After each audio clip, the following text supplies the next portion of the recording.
Well, I got shot down on my 8th mission, and like everybody here, I escaped or evaded.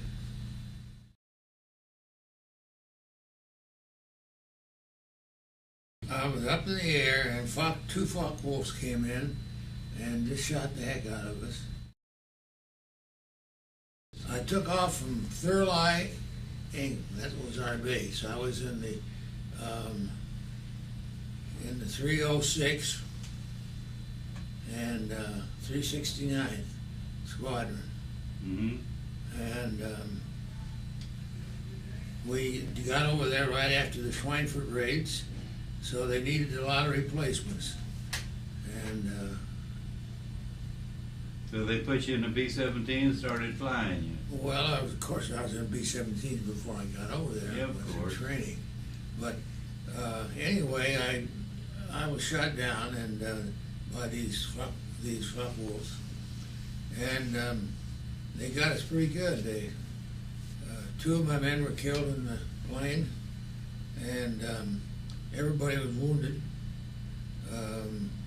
Two evaded capture. I was one of them, and my tail gunner was the other one. So, and then three of them got down safely, but they were picked up by the Germans, and they were interrogated, and then they were marched out into the woods and shot in the back of the head. Oh. So I left 5 men over there.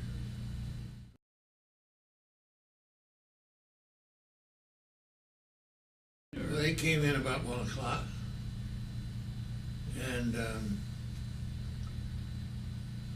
they just made one pass, and everything blew up. All the oxygen tanks in the cockpit blew up, probably from tracers, and knocked me out. And when I came to, my co-pilot was gone, and my crew chief was gone, and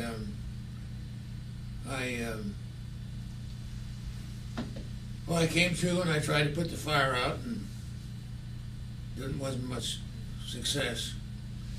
And so I jumped with the rest of the crew had jumped before that, and I did a delayed jump, opened the chute about 1,500 feet, and I came down in a forest, and the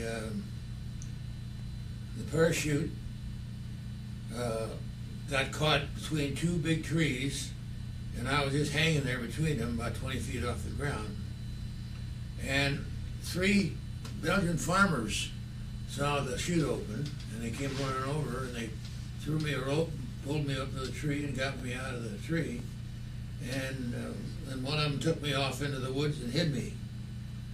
Came back and got me that night, and he got a member of the underground to come in and interrogate me. And so I was really in the underground before I hit the ground.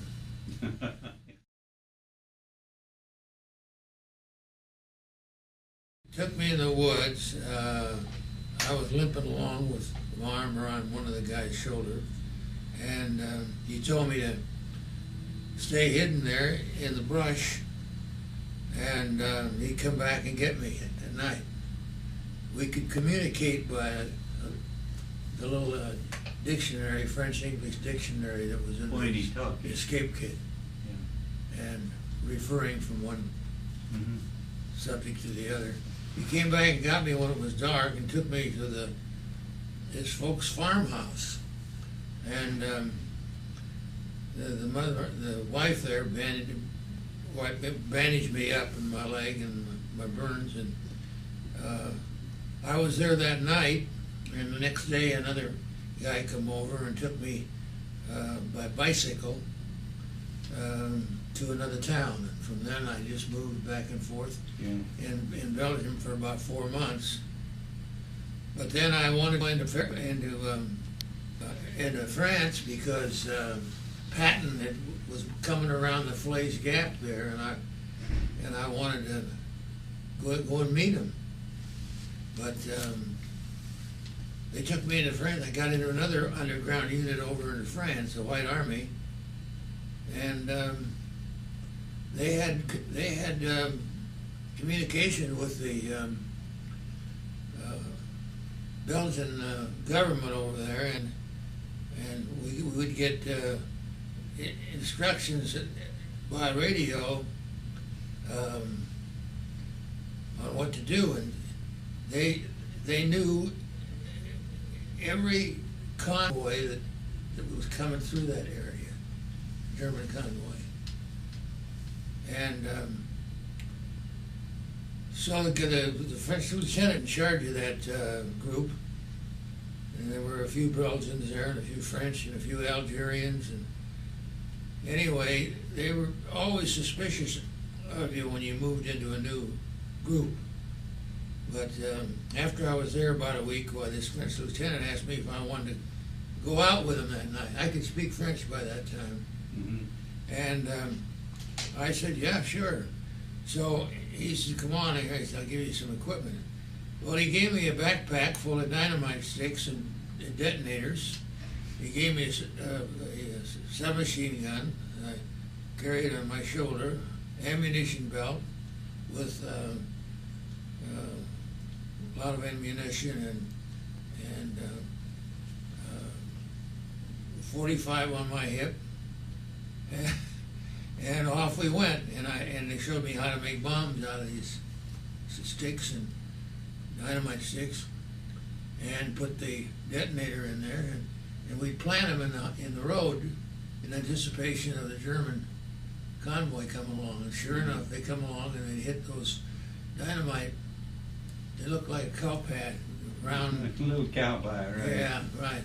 And they'd hit those things and blow up usually the lead, whatever it was, whether it was a tank or a truck.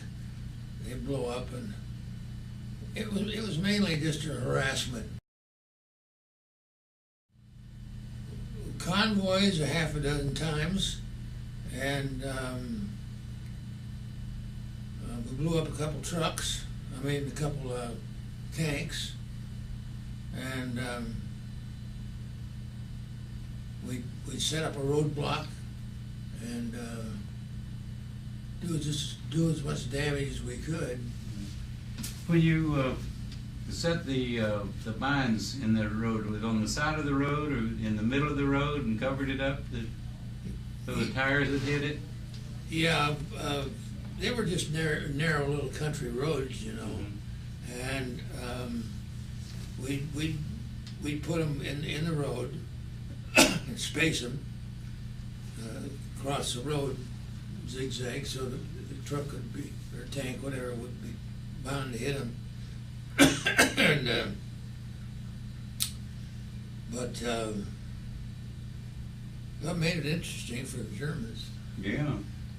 Well, let me ask you a question. While you're being healed up, did they have to take stitches in your leg? No.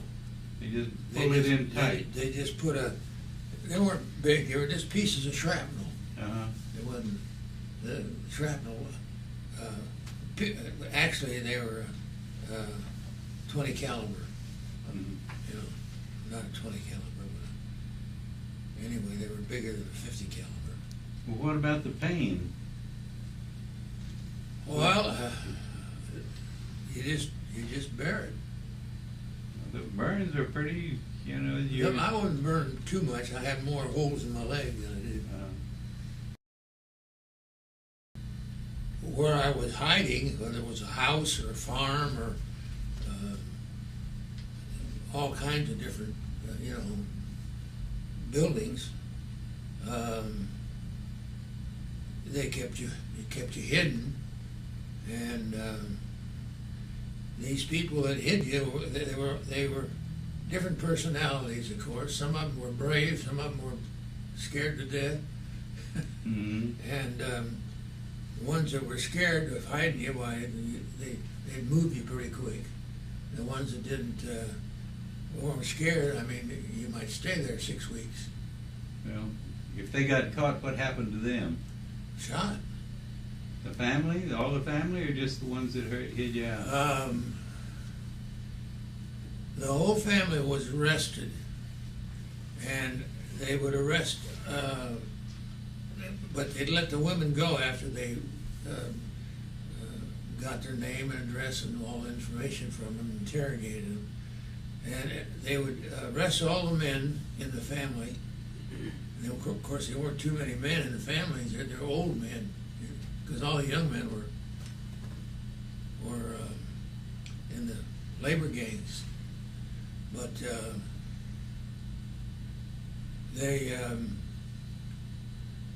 they'd move you by bicycle.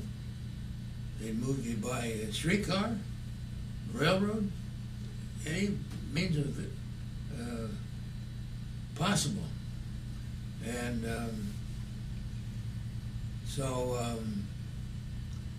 but then when I went into France, why I went by bicycle. And a woman that I was staying with, she got a bicycle, 2 bicycles, and we took off toward France. And first she wouldn't take me because she said it was too dangerous. I said, well, give me a bike and I'll go by myself, because I didn't want to endanger her life. Mm-hmm. But she finally said she'd take me, and we went west.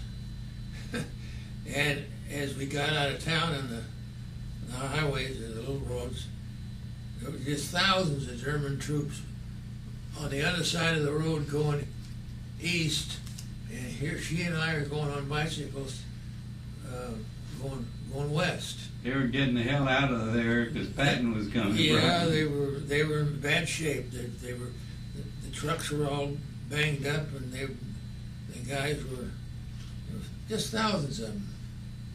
And I don't know, kind of amused me.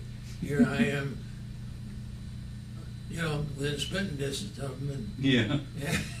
Your enemy soldiers were riding the bicycle and they were walking. I'm a pilot that's been shooting at them here just a few days ago, and I was listed missing in action for 8 months. Mm-hmm. Then finally, the Third Army came through there, and then I reported to the G2 intelligence, and they sent me back to Paris with a prison convoy, a German prisoner convoy. And then the next day I was flown back to London. And a B-47 or C-47? No, it was a two-engine cargo ship. Mm-hmm. Okay. Probably a C-47, a DC-3. DC-3 probably. Yeah. There's one house I was staying at. The guy, if the people had a little money, they were hiding. You ate pretty well because they were able to buy their food on the black market. Mm-hmm. But if you didn't have any money, why, you'd probably eat potatoes 5 days a week. And anyway, I was at this one house, and these people were fairly well off, and we had good food. They were buying food on the black market, and we were eating dinner we just finished eating dinner one night, and there was a loud knocking on the front door. You could tell it was emergency, or Yes, not a light tap. Yeah, it was just banging on the door. And so he gets up and runs to the door, and I hear him talking, and he comes running back, and he says, "Follow me." And he took me upstairs and through a hole in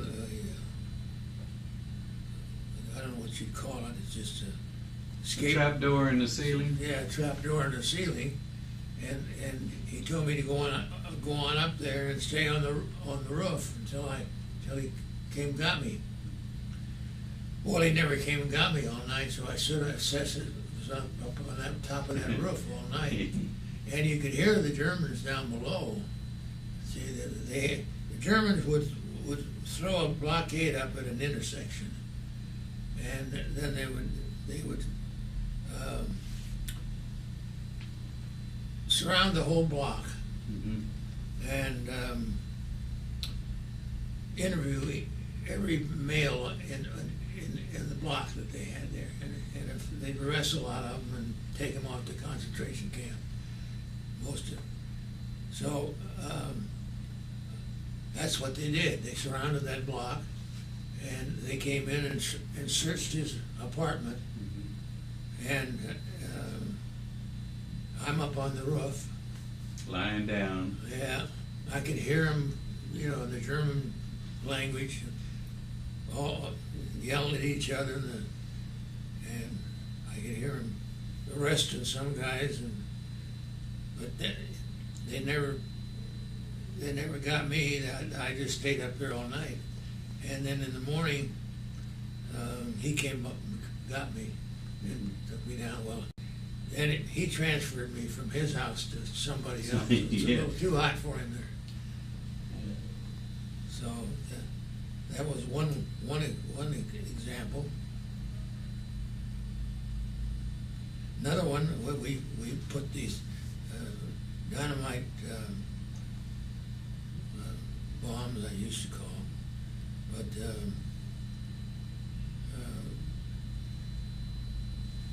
the convoy came along, and there was a truck leading it, and the truck ran over one of these bombs and blew the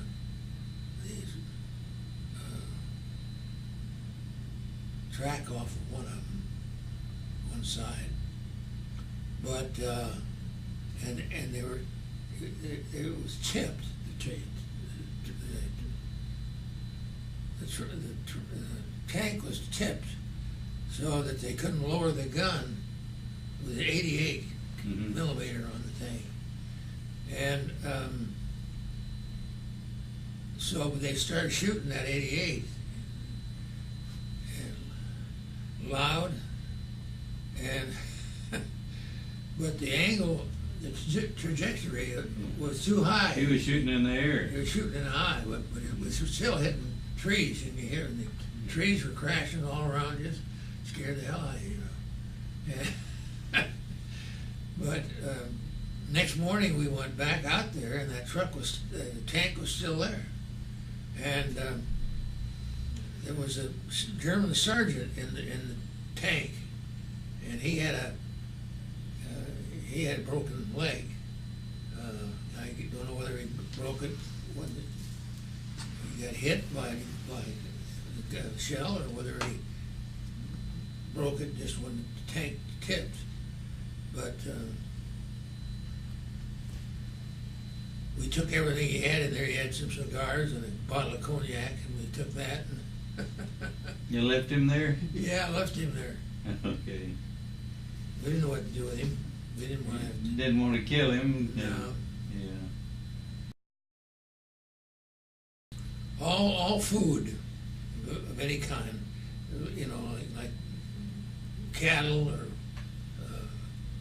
livestock, crops, poultry, eggs, you know, it's all supposed to be turned into the government.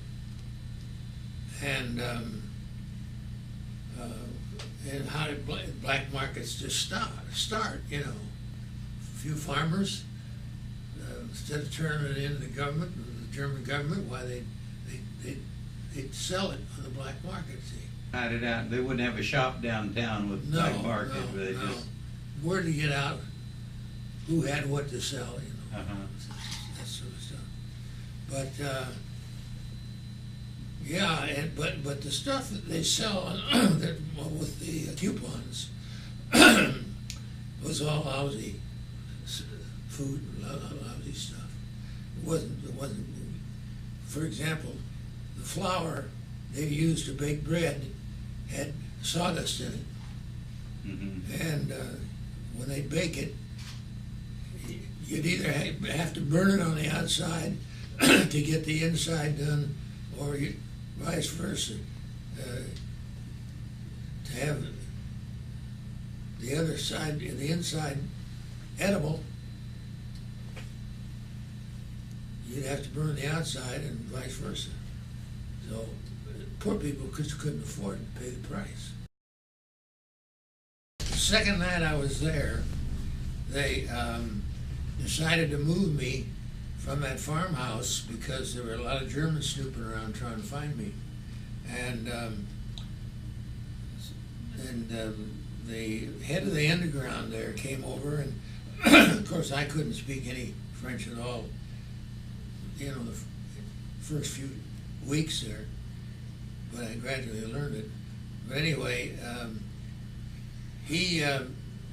this one guy was head of the underground, and he was also in charge of like a forest ranger, a certain area of the forest. Mm-hmm. And he came over, and he's dressed in his own uniform, you know. He's got those pillbox hats the French wore, Mm-hmm. Belgians wore the same thing, and long coats, khaki coats. And he bought me an extra coat and a hat like he wore. And he had a tandem bicycle. So he took me to the next town to get me out of that area where the Germans were looking. And but I couldn't help him much with that tandem bicycle because I couldn't put any pressure on that one leg. And so I would just, as pedals came around, I'd kick that pedal with my good leg, and that's about all I could do. And we were going up a hill, and I had to get off and use the bicycle as a crutch. And we were going up this hill, and it was a miserable night. It was cold and black as the ace of spades, and raining like cats and dogs. We got up this top of this hill, and as we got up to the top of the hill, I saw a door from a building open, and it was off the road quite a ways, maybe a couple 100 yards, or 100 yards, whatever. And you could just see the outline of the people as they came out of this building. And as the door opened, there was music and dancing and all. It was a nightclub. Mm-hmm. And we got up top of the hill, and here come two German officers with two women. They're really looped. Mm-hmm. And it just so happened that we got up at the top of the hill at the same time. And these German officers were feeling no pain. And this one comes over and he throws his arms around me and starts talking to me in German. And I didn't know what he was talking about, but he was asking me for a match. Mm-hmm. And so the Belgian, he handed him a match right away, so he let loose of me, and so he could light his cigarette. And I thought that was kind of exciting, and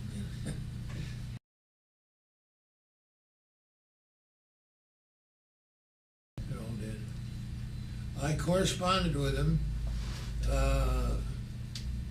from the time I got back to the States until they died. What were their names? You want to put it on tape? Well, one of them was Madame Gadin.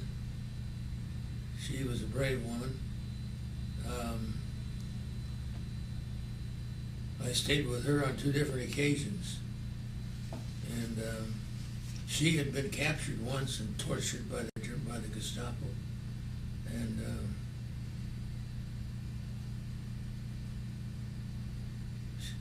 And then the guy that the house I was at, where they pounded on the door and were searching the houses while I was up on the roof. His name was Maurice Bayou. I can remember most of them. Mm-hmm. Well, what do you think about them? Well, they're wonderful people. They're brave people. I mean, they risk their life to keep you from being captured. And yeah, I went back over there after a while. I must have gone over 4 or 5 times. I met them all again. they treat you like you're royalty. You know, they give you a bed and sleep on the floor. They give you the food and go home. You know, they just can't do enough for you. Those the Belgians, the French, or both? Well, I was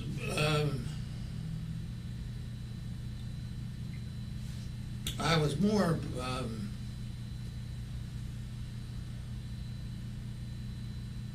how should I put it? I was in a home, you know, hiding in Belgium, but I was in a farmhouse in France, and had a room in a farmhouse, and it wasn't there wasn't the warmth there. It was kind of a business. You were there to do as much damage to the Germans as you could.